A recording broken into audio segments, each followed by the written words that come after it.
Hello and welcome to another episode of Tête-à-tête Unplugged, the Manav Rachna podcast, where we bring you inspiring stories from remarkable individuals. Today we have a special guest with us, Ms. Shreyasi Singh, who has not just made history in the world of sports, but also carries the pride of being a Manav Rachna alumna. Ms. Shreyasi Singh, a distinguished shooter, Arjuna awardee, Commonwealth gold medalist, and with numerous accolades to her name, has made remarkable strides in the world of sports. As the first athlete from Bihar and the first ever member of Legislative Assembly to represent India in the Olympics, Ms. Shreyasi has shattered numerous barriers and set new benchmarks for the sports enthusiasts across the nation. Please join me in welcoming Ms. Shreyasi. Hi, thank you. So we'll quickly start. Yes. It must be a real proud feeling. Can you share with us when did your journey in the shotgun shooting begin and how did it lead to the Olympics? So about my journey, my grandfather, Kumar Surendra Singh, and then my father, Dikvijay Singh, they were both presidents of the NRAI. So I was always involved with shooting, meeting shooters from different countries, being an audience to all these world events that were taking place here in India. So there was a lot of interaction with the shooting fraternity, and it was, like you say, it was in my blood. But it was only in 2004 when Colonel Rajyavardhan Singh Rathore won the silver medal at the Athens Olympics, is when I started thinking that I too want to represent my country, make my parents proud, make my country proud, and I want to start shooting I want to take up shooting as a primary career. So I think that was in 2004, and then in 2007 is when I actually started shooting, and it was right after my class 10th board exams.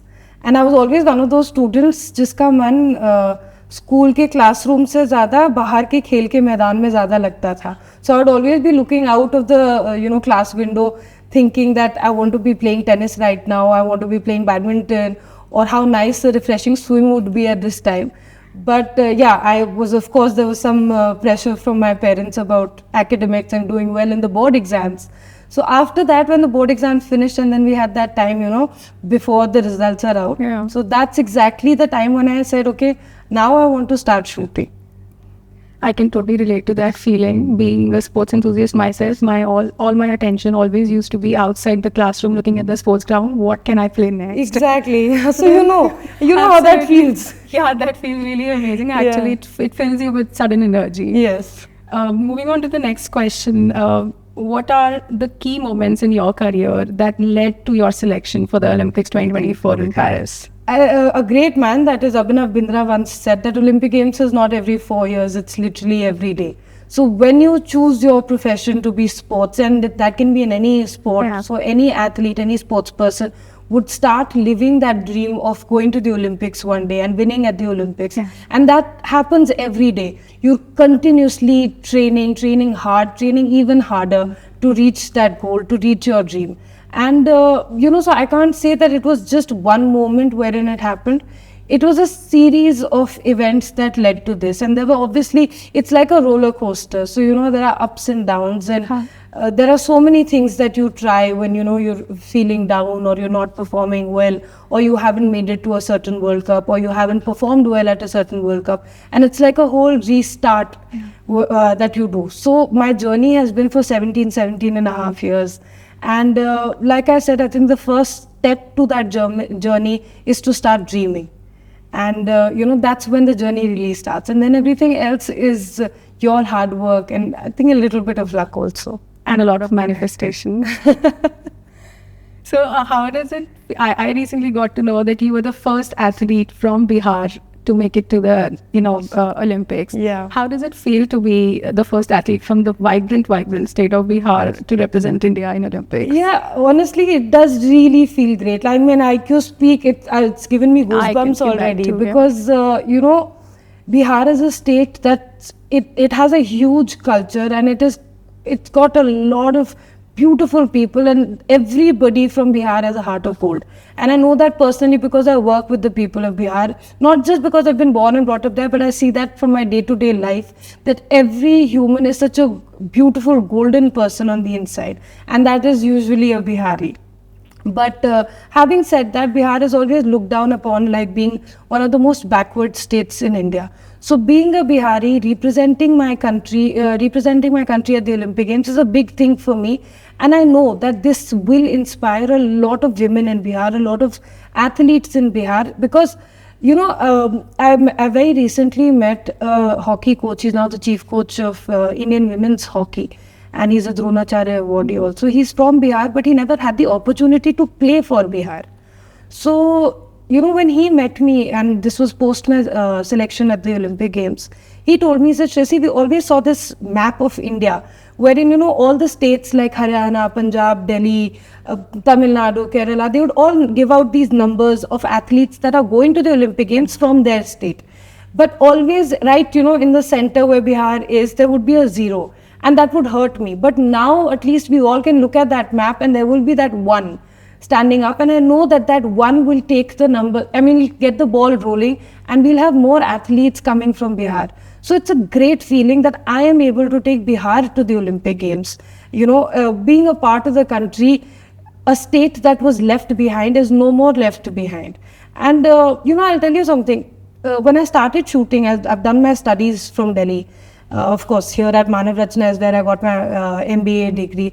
Previously, I was at Hansraj College getting my graduation degree. And before that, my schooling was in Delhi Public School, Atlapuram. So I was born and brought up in Delhi. But the roots and the attachment to my roots in Bihar was deeply heightened by my parents. They always said whether it's any, puja or any festival or even New Year's, we have to go back to Bihar. We have to, because this is home, this is home. And I'll just share a small anecdote with you. I was sitting with my father post my first international individual medal. We just come back from a world, like a junior World Cup in Finland. And I'd won the gold medal. And, there were other teammates who had also won medals. And their states were boasting about them, saying that, hum itna cash award denge. CM is tweeting or on Facebook. At that time, Twitter was not so prominent, but Facebook was, There were Facebook posts being made. There was a call from the minister or the head of the state. And they were given cash awards. But from Bihar, there was nothing. And I used to shoot for Bihar. I still do shoot for Bihar at the national level. So I was very disheartened. I was upset. While my family in itself was very happy, while the National Rifle Association was very happy, there was no movement or excitement from the Bihar state coming. So I was upset about that, and I spoke to my father. I said, Papa, sab states se to itna cash award, itna सम्मान हो रहा है, इतना appreciation मिल रहा है, bouquets, flowers, stuff. But Bihar से कुछ नहीं मिलता, तो मैं बिहार से क्यों खेलूं? और why can't I just play for Delhi? मैं तो दिल्ली में पढ़ रही हूँ, मैं पैदाइशी भी दिल्ली से हूँ, तो मैं दिल्ली स्टेट के लिए या हरियाणा स्टेट के लिए खेल सकती हूँ, some other state.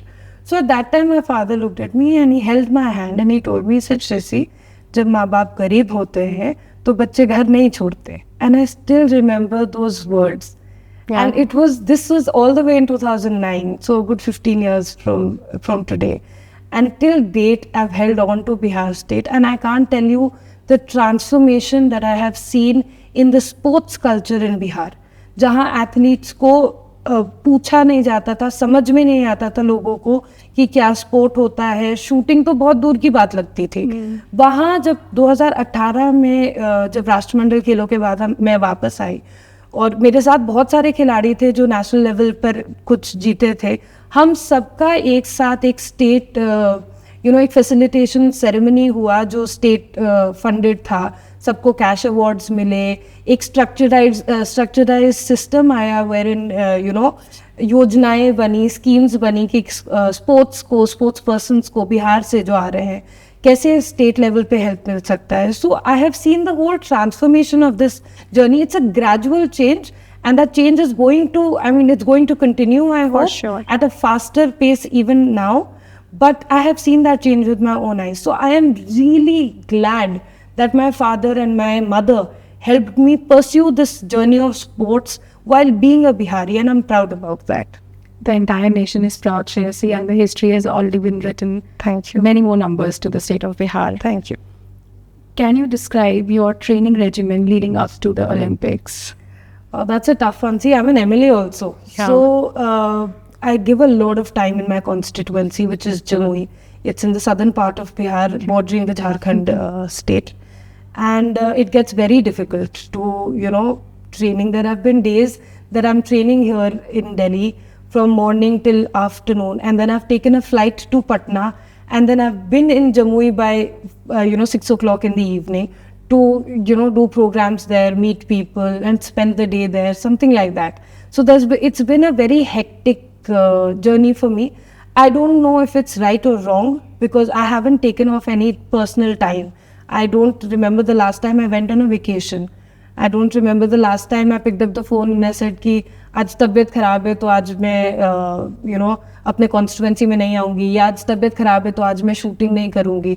So it's been a very hectic routine, so to say, that's come till that got me here.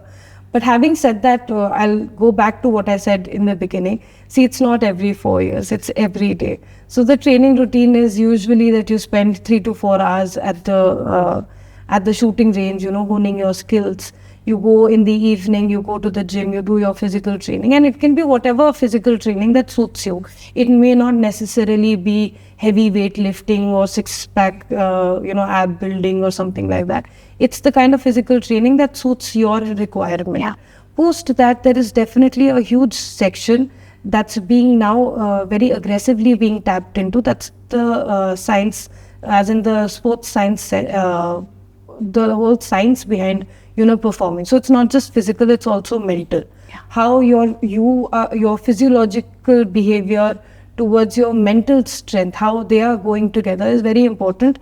And shooting is, I think, one of the class examples of sport wherein you need both mental and physical training. For sure. So then you take out time for your mental strength also. You do exercises in terms of even a half an hour meditation is something that can help you greatly.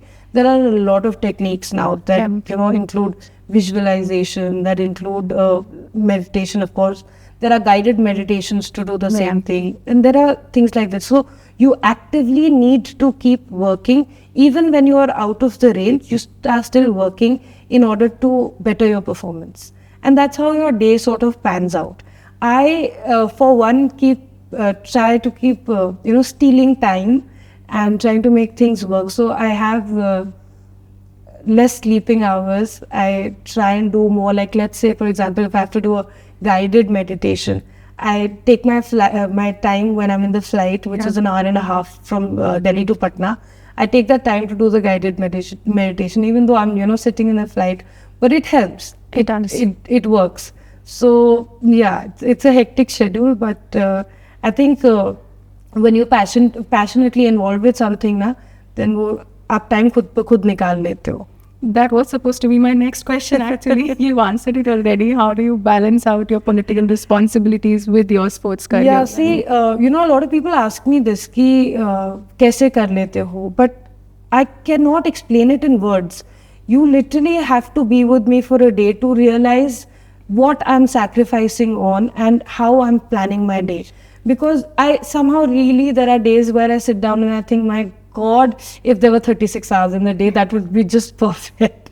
But there aren't. And you have to, make do with what's available to you. So, like I said, there have been a lot of hardships, and everybody's life is full of hardships. You go through ups and downs, and I don't know if this is the right or the wrong decision of taking on both these careers that are all very time consuming. I mean, through the day you are doing both the jobs. It takes a lot of effort to switch off from shooting and switch on politically and then do the same again. So it takes a lot from a person. But I know that when I joined politics after my sports career, I never thought that I will back down when the time comes. So yes, like I said, I never say that, okay, I'm not going to come in because I'm feeling a little under the weather or, something like that. I always push myself to keep working work as much as you can, because I strongly believe that these young days are the days that we can do most of it, and we can really push ourselves, even beyond physical capabilities to do something like this. And once you've done it, like now that I'm sitting here and I'm honestly a loved MLA, and I love that. I love the fact that I'm not Jamui ki Vidhayak, I'm actually Jamui ki beti. So, when you get that sort of love from, people around you, it motivates you more. Then you know that you're doing the right thing, that you're on the right path. And then, now that I'm going to the Olympic Games, I know the country is with me. I know everybody from, India is sending the entire Indian contingent with their best wishes, and lots of love and appreciation we are being sent to the games. There are wishes coming in from every corner of the world, but I know that people in Jammu specifically will be looking at me, and I know that they are praying like my family is for me to go and perform better and at the best. So that feeling is very nice, and it's very overwhelming to have that connection with the people. And I think over the 3.5 years that this journey has been carrying on, they have seen that how much effort I put in, from being I finish my selection trial here at 2 p.m. I catch a flight at 4 o'clock, then I'm there continuously for 1 week, which is supposed to be an off time for a shooter. They're resting at home, relaxing, recuperating, regenerating. I am actually in the constituency working and, trying to get new schemes, meet new people, see what else we can do to develop Bihar. And I think people of Bihar have seen that, which is why, when I go for sports or a shooting competition, they in fact bless me more and say, हाँ, आप ये भी कर लीजिए, अच्छे से करिए. And then when you are free, you can come back, because they know that when I am free means I will be with them, working for them 24/7. So it's a great feeling and that motivates me to do even better. I think when you're truly passionate about everything that you do, you ultimately find a way to just make it work somehow. Make it work, I can truly feel your passion towards politics as well as towards sports, towards your nation, towards your state. Of course. And it is an overwhelming feeling for me as well, just sitting here and listening to your thoughts on it. And I feel that, you have made it happen only and only because of your passion and the good wishes that, of the entire country and the entire state, and especially your constituency behind you. Definitely. It is a motivating factor. So let's go on to the next question. How has your role as an MLA influenced your perspective on sports and athletics, and athletes in India? I think it's the opposite. I think sports has influenced my thinking as a politician, because sports में जब हम अपना career शुरू करते हैं तो सबसे पहली चीज़ क्या सिखाई जाती है कि आप जीत में तो बहुत अच्छा लगता है, लेकिन जब आप हारते हो तो वो सबसे बड़ी सीख होती है कि कैसे आपका मनोबल टूटे नहीं, आपका मनोबल ऊंचा रहे, आप मोटिवेटेड रहें, आप मेहनत करें, आप क्रिटिकली समझ पाए कि आपने क्या गलती की जिस वजह से आपका परफॉर्मेंस अच्छा नहीं रहा. उस परफॉर्मेंस को आप बेहतर करने के लिए आप क्या कर सकते हैं. So there is a lot of analysis that goes into when you lose a competition, but at the same time, and when you lose a competition, you are destroyed, your morale is so low, and you push yourself to do things at a with a better strength and get back to it. I think that attitude or that learning has come very beautifully into politics, because politics is a profession where everybody is out to get you.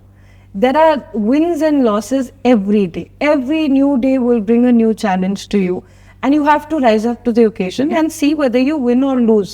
So every day is a small battle that you are fighting, and like I said, I've lost some battles politically, and I still keep smiling and I still keep striving, where I see a lot of people around me, a lot of my colleagues may not do that. And I feel that sports has taught me that. Sports has taught me that, if there is a little hurdle also, if there is a little letdown, if there is a little bit of failure, you can strive back, you can keep your shoulders and your chin up, and you can keep at it again. Because, tomorrow is a new day, tomorrow is a new challenge, and you win that. So I think that is how both the professions complement each other. कि हार में सबसे बड़ी सीख है, और हारने के बाद एक व्यक्ति आगे कैसे बढ़ेगा, किस तरह से हेड ऑन लाइफ को जिएगा, वो सिखाना बहुत ज़रूरी है। और वो सीख मेरे पॉलिटिक्स में बहुत काम आती है, बिकॉज यहाँ पॉलिटिक्स में तो ऐसा लगता है कि सब लोग पैर खींच रहे हैं, टांग खींच रहे हैं, कुछ काम नहीं होने दे रहे हैं, and you're still continuously at it because you want to work with honesty, you want to work with truthfully. Yeah. So when you are trying to do all these good things, and then it's so frustrating ना कि मैं अच्छा काम करना चाह रही हूँ, ये अच्छा काम क्यों नहीं होने दे रहे? But then because you're continuously at it, because you have this positive attitude towards it, because that feels like a win to you, you're out to get it as a victory, as a win. So you're continuously at it, and then when it finally happens, you're just like, yes, I won today. Yeah. And and they both complement each other beautifully like that. Absolutely. So when we're talking about challenges and hurdles in sports and in politics, what are some of the biggest challenges you've faced in your journey, both in sports and in politics? Oh wow, that's a big one, because I think every day is a challenge. See, I don't know if they were the biggest challenges or not, but there were definitely a few letdowns that happened,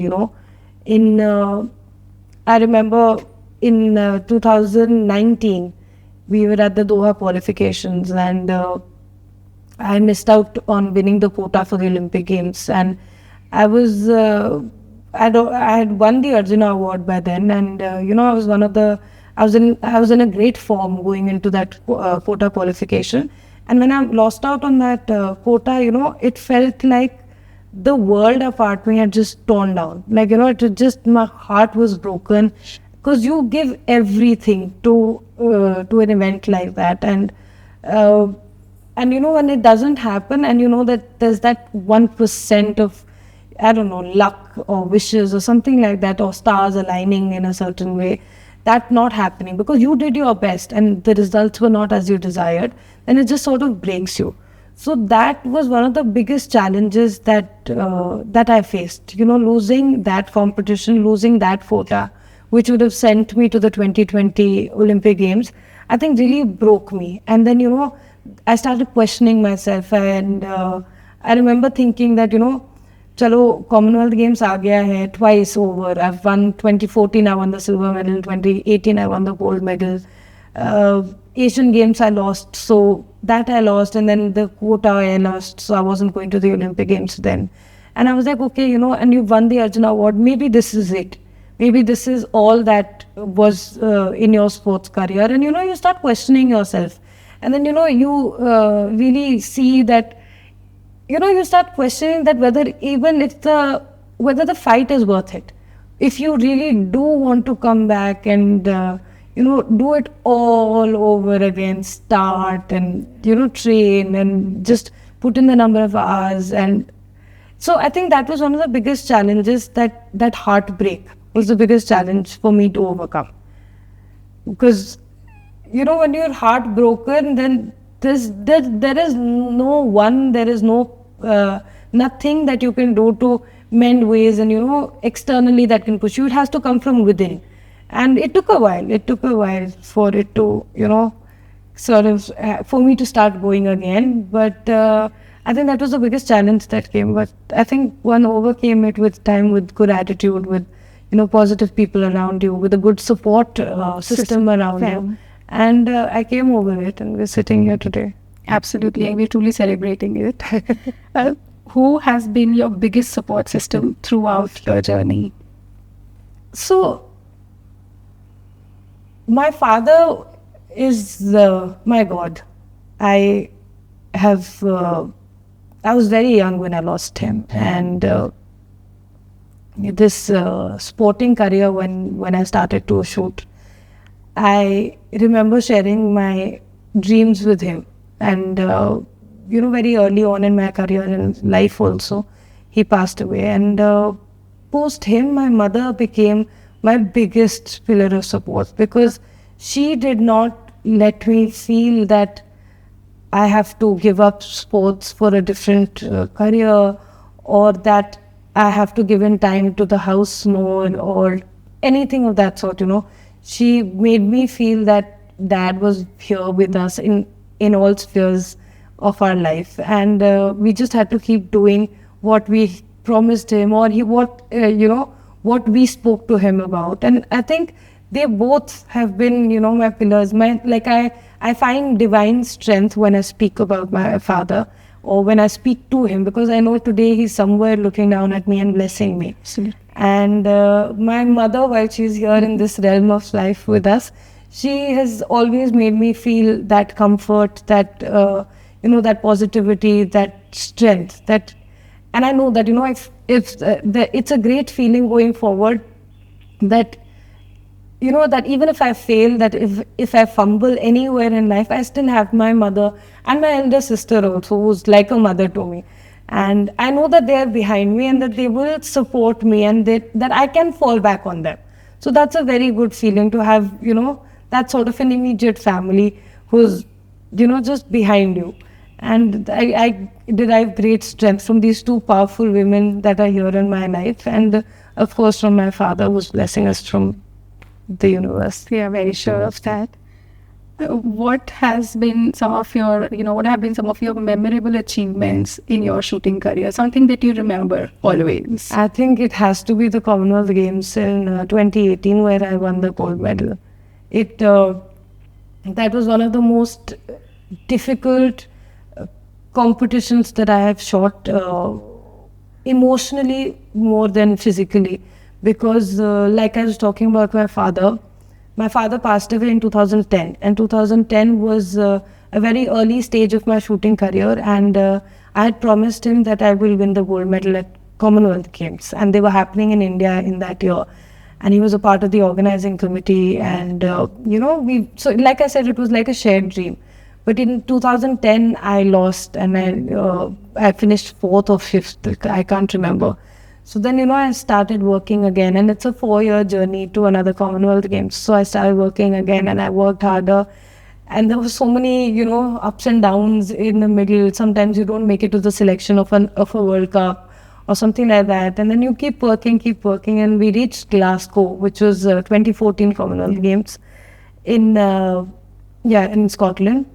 And I won the silver medal there. So, that became a huge thing for India, for Bihar, for my family.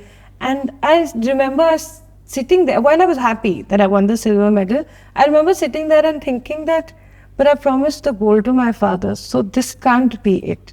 It cannot finish here. This is not the dream fulfilled. So I remember I went out to the media and I told them, I said, I don't think I've won the silver, I think I've lost the gold. And then, and then it started again, and then again 4 years, and then there was a time, I think in 2016 or sometime, that I didn't make it to the Indian team. Because when you start doing so much and you're so like, you like overwork yourself with these things, that, instead of simplifying and doing what you should do, or just following one path of technical training or something, you go in so many various ways, and your mind is continuously telling you, so many things, that you lose yourself, and that resulted in me not being a part of the team. So, but yes, again you get up and you do that, you do the whole thing again, and you're at it continuously. We reached the 2018 Commonwealth Games, and I remember we got into this in this shoot-off with the Australian shooter, Emma Cox, I still remember. And she, in fact, had beaten me to the gold medal in the Commonwealth Shooting Championship. So that Commonwealth Shooting Championship was like a pre-event to the Commonwealth Games. Okay. And she had only beaten me to get the gold, and I had got the silver in 2017, I think. So 2018, we're in the same place, wherein... but now we're both tied at the same score, so we have a shoot-off. Okay. So it's like a sudden death situation. Whoever misses the target first is out and has to settle down for the silver. And I remember now all these nerves, okay, and these emotions, and I was there to win the gold medal, and I'm telling myself that repeatedly, and my manager is just like, how much ammo do you need? And I remember looking at him and saying, oh, so what happens is that, you should have enough ammunition with you when you go on for your shoot off, because if you, if it goes on for really long, and if you are an athlete that finishes their ammo first, then you're not allowed to bring more ammo. So that means that you are lost. You have lost, right? So, so I told him, and there's one full box of cartridges, 250 for us, shotgunners, and that's a lot of ammunition. So I remember looking at him and I said, please 250 ka ek pura box le aao, because I'm not going back without the gold. And he looks at me like, are you sure? I was like, yeah. I said, this can go on forever, but I'm not losing. So that happened, and once we got on to the layout, and I was going first, Emma was following me.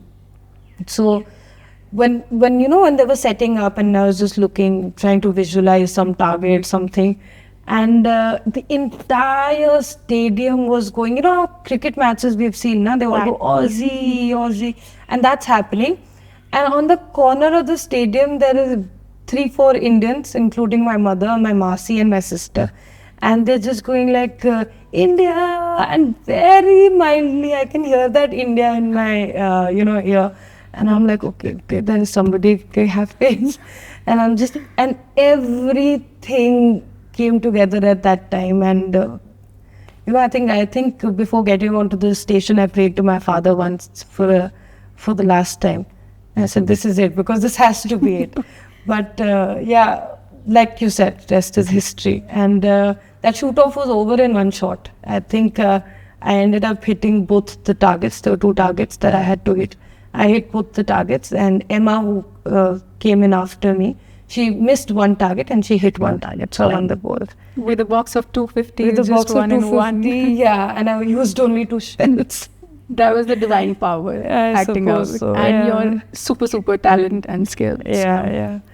But having said that, let me please assure you that Emma is a great shooter, and I wish that going forward there will be times that I will be in direct competition with her, because of course she has a lot of mental strength, and she did beat me on many occasions, more than one occasion. So more power to her. I think we all take inspiration from all our competitors. Absolutely, we should also. I think that's a great way to move forward in sports. Absolutely. When you fight it out on the field, of course, you fight it out as with all your strength and everything.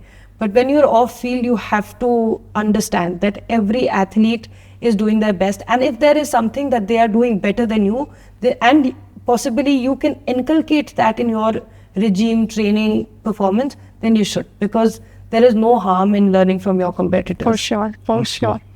What's that one mantra, or maybe a line or an affirmation that just keeps going on in your mind when you are at the competition?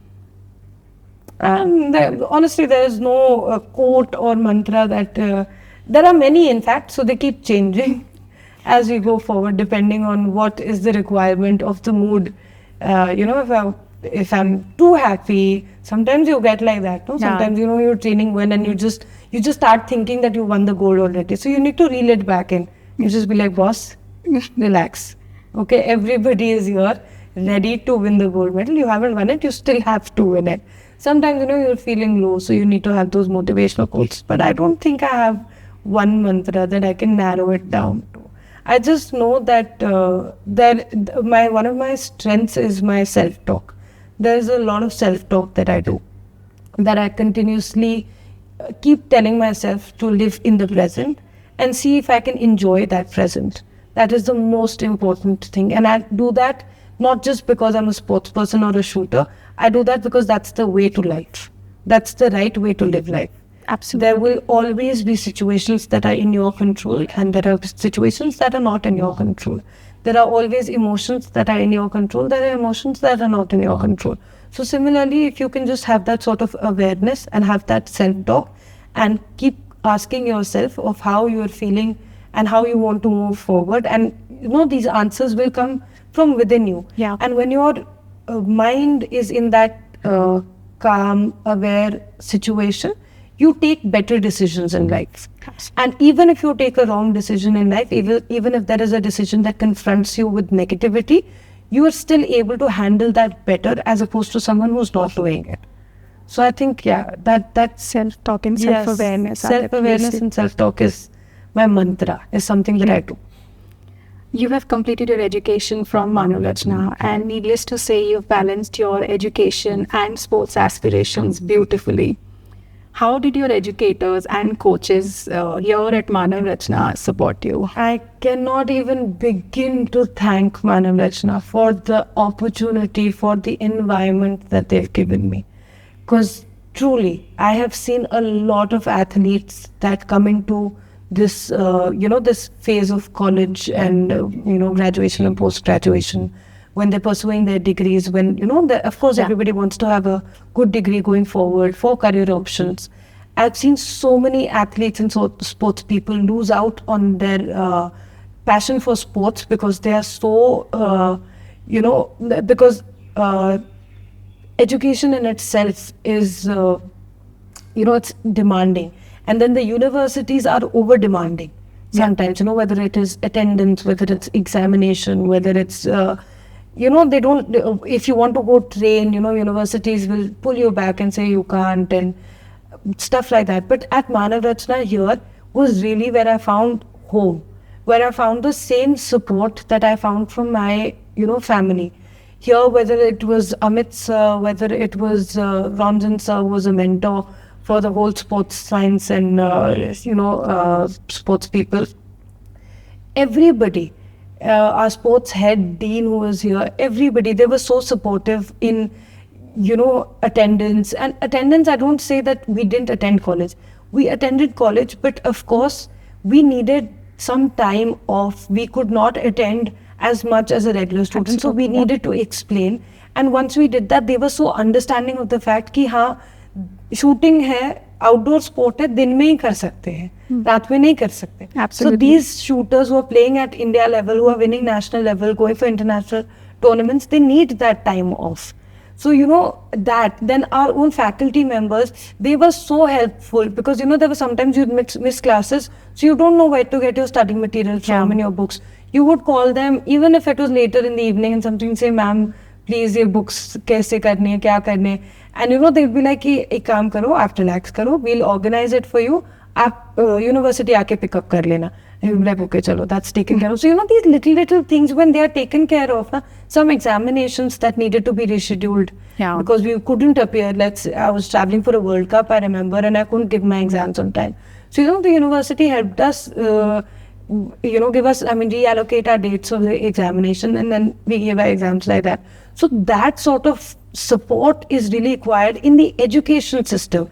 And I think Manav Rachna, and I don't say this only because I'm here at Manav Rachna, but because I truly feel that as an athlete, because around me I saw so many people give up on their sporting dreams because they said, oh, I can't shoot this trial, and this trial is for the Indian team, mind you. So I can't shoot this trial because I have college examination. But why isn't the college examination being, revised for you? Yeah. So no, because they don't understand it. But here at Manav Rachna, I saw that happen. Yeah. And it was so nice. And I know around me, there's so many people who were just like, yeah, we want to also go to this university because that's the right way to do it. If, if anybody is passionate about anything, and I'm not just saying about sports, education is something that has to carry on in life. You have to pursue your degrees. But at the same time, if there is something that you are good at, you're talented at, you want to hone your skills in that. And if the university supports you in honing your skill or, pursuing something that's a little, it's a little on a different path and the university supports you, it's a great feeling. Absolutely. And then now Manav Rachna has this shooting range of shotgun also, which is just the other one in Delhi. And they had the best coaching program when Daniel Despino was here. They have Anant now who's doing great work. So now that I'm not studying at the university, I still see so many kids, come up to me and they say, we also start training in Manav Rachna. And I feel so happy because I know that this is the right way to do it. And they're well taken care of. Of course, yeah. So being a Manav Rachna alumna myself, I can totally vouch for what all you have said, the support of the educators, the sporting teams and all the other, supporting teams. Yeah. They absolutely come together to offer you 100% of support wherever you need it if you're doing something really good for the country or for the state itself or for the college only. Yeah. So, of course, Olympics is the pinnacle for all the sports person, and we are certain that you will bring home pride from Paris. What are your goals and aspirations beyond Olympics? Wow. You know how for 17 and a half years, the ball's been rolling and you're just like, you want to do your best at the Olympic Games. You want to reach there and you want to give your 100% at the Olympic Games to your performance. And I don't think that I have had time to think beyond that. I honestly cannot answer that because there hasn't been much thought given to that second part of life. That second part that begins once after you're an Olympian. So yeah, I don't think I can answer that. But I know this, that I'm a very hardworking person and I truly love that feeling about myself, and I want to give it all to my state and to my country, which is why I feel a deep connection with Bihar and with India. And I know that wherever I'm going, whatever the next phase or chapter might be in life, I will never not think about Bihar or India. It will always be a part of me, and I will continuously work towards the betterment of the state and the country, on the larger scale. And that's how I want to live my life. I've been devoted to serving the people of India, to serving the people of Bihar, in whichever field or sphere in life I am. So I think whatever is coming next, be sure that Bihar and India are going with me. Absolutely. So how do you plan to continue promoting sports in Bihar and across India? Oh, there are a lot of projects that I want to bring to India, whether for starters, it's the whole, the sports culture that is starting in Bihar. That needs a lot of infrastructural help. Yeah. So there needs to be academies that are not just a particular sport, but also like sports science centers. They need to be, all these aspects that need to come into Bihar. And I really want to do this for Bihar because I know what the athletes over there are facing on ground, the hurdles, the lack of opportunities, just because they don't even have the infrastructure. They are being ripped of that opportunity. Yeah. So they need to be given that, and the first start or the first step to that will be infrastructural development. And I really want to focus my, where I am today with the government also. I really want to focus my work on that, on building that infrastructure, that sort of faculty, that sort of sports environment which takes Bihar forward. Absolutely. So what advice would you give to young athletes, especially those from smaller towns and states that do not have much access to sports training? That life is full of hurdles. And yours might be bigger, somebody's might be smaller, but they're always full of hurdles. You have to overcome your hurdles, and that is something that comes from within you. There is no shortcut to success. Hard work is the only way to achieve success. You fail until you succeed. And that's my only mantra, and that's the only way that I feel that the youth or the young athletes of India should move forward. Whatever facilities you have, make sure you work the hardest with those facilities. And I assure you that the next opportunity is very close by. And when you reach that stage wherein you have to perform and show what you have done, the way you practiced, the 100% that you gave in your practice, despite of the hurdles that you faced or the challenges that you faced, when you win, you will be thankful that God put you in that situation when you won. You know how Hima Das today talks about running barefoot? Yeah. That's the feeling that I'm talking about. I won my first medal with a borrowed weapon. And I remember fighting with my father, saying that, why can't I have my own weapon? And he said, no, you have to earn it. And when I earned it, and when I won the medal, and then I finally got a private sponsor, and I was able to pay for my own gun and purchase my own weapon, I knew how much I had worked hard to achieve what I did. And then the beauty of it all gets even more beautiful once you realize that. So please, the only advice that I give to all the young athletes is don't give up on your dreams. Keep working hard. There is no shortcut to success. You fail until you succeed. Truly connect to that. How can aspiring athletes balance education, career, and sports? Like I said, education is a very part of your personality building, your career building, of course. But you have to take out time for sports. You have to take out time for things that you are passionate about. And the moment you are passionate about something, the moment you feel passionately about something, you'll always take out time for that. I see a lot of my generation also, and the generation younger to me also, I see a lot of us spending our time on phones. I'll share with you, my childhood was nothing to do with phones. I didn't have a phone until I went to second year college. I didn't have a television in my room until I was, third year in college. We were at school, post the school, we were, my sister and I would play lawn tennis. So we were playing outdoor sports all the time. We were doing lawn tennis, we were swimming, we were, horse riding, we were playing badminton at home. It's not like, we were going to some big facility or something, but just outdoor sports for personality building.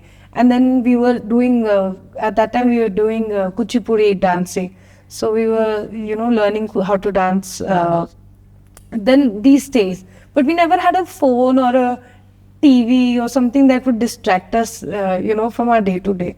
And I think that parents today should include that. They should remember that we have to build a child's personality. We don't have to, as much as we use it, I'm very active on Instagram and Facebook myself, and one likes to take out time and scroll mindlessly through, memes and jokes and reels. But there has to be a limitation on that. That is not helping me build my personality. What I'm doing outside, whether it is socializing through sports or socializing in school or cultural events like dancing, that is personality building. And the nation will develop when the personalities within the nation develop. Absolutely. And that's very important. For sure. So, facing challenges and experiencing losses are inevitable parts of any athlete's journey. What would you say to the sportsmen who encounter these tough moments and begin to lose hope? I mean, how do you stay motivated and resilient in the face of adversity? See, I think I believe in my religion. I believe in God. I believe that my Father is my divine power that is also helping me through these things. And I truly believe that we are all children of God. And God will never put us through something that we cannot stand by and face. So if there is a hardship that comes to us, I know that it is being sent to us because we are strong enough to face it. Truly. And it's just time. It will pass. That's the only thing that changes is time. And if you can learn how to move forward with time, that's the only way to move forward in life. Absolutely. Well, now we're entering into the rapid fire round. Much like the shotgun shooting, it's all about precision and quick responses. Are you ready? Yes, let's go. Which is your favorite shooting range in the world? Delhi, KSSR. What is your biggest inspiration in sports? Who is your biggest inspiration in sports? Rajavardhan Singh Rathore. Your pre-competition rituals? A good head massage and a hair wash. What is your favorite cuisine or dish you eat before a big competition? Oh, mutton do pyaza, which is I'm from Gidhor in Bihar, so it's a Gidhoria recipe for mutton do pyaza. It's the best. Who is your role model in politics? My father. What are your hobbies outside of shooting and politics? I think cooking and entertaining my family and friends along with cooking, like a good night out with my friends and family. Perfect. What's your go-to song to get pumped up before a competition? These days it's Bones by Imagine Dragon. Okay. Is it Bones by Imagine Dragon? Can we just check that? I haven't heard the song. Maybe if you can sing it out. No, maybe I'm just very a lyric. bad. Okay. Do you have any hidden talents we don't know about? Hidden talents that you don't know about. Oh. That's been an open book, but I'm a good cook. Okay. Yeah, I'm a good cook. If you could have any superpower, what would it be and why? To go back in time, like a time traveler. But I would want to go back to time so that I can spend more time with my father. That's really understandable. What's the first thing you do when you wake up in the morning? Wake up in the morning, I pray. What's the one thing on your bucket list you haven't done yet? Oh, I absolutely want to go. So I have done scuba diving, but I recently found this place between two tectonic plates that you can go scuba diving. Okay. I think it's in Iceland. I Okay. want to go there. Who is your favorite sports person? Ooh, there's so many, but I think Roger Federer. He's just classic. Favorite spot in the university? The sports science center. We spend so much time here. It turns out it becomes your favorite spot Yes. then. Best motivational line that someone has ever said to you? Fail, fail, fail until you succeed. Thank you so much. With that, Shreyasi, we conclude today's conversation. It has been an absolute pleasure hearing about your experiences and journey. And on behalf of the entire Manav Rachna community, I want to extend our heartfelt wishes and wish you all the luck for the Olympics Thank you, 2024. thank you. Know that we are all cheering for you. Thank you. you so much. Thank you.